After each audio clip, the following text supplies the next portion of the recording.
atividades, página 39. Vamos lá. O que temos aqui? Isso, a obra do Gustavo Rosa, um pássaro. Mas como está esse pássaro? Ele está colorido e bonito igual o do Gustavo Rosa? Não. Então chegou a hora de vocês. O que vocês vão fazer para a tia Ju? Na atividade, vocês vão fazer uma obra de arte. Olha só.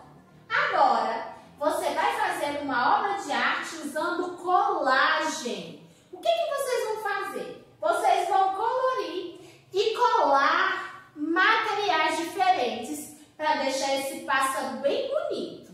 Tia Ju, mas o que eu posso usar?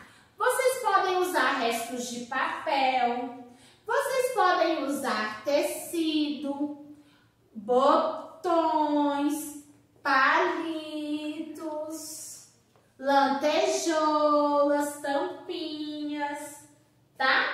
Algodão, o que vocês tiverem em casa. Eu quero que vocês usem a criatividade de vocês, ok? Porque vocês são artistas.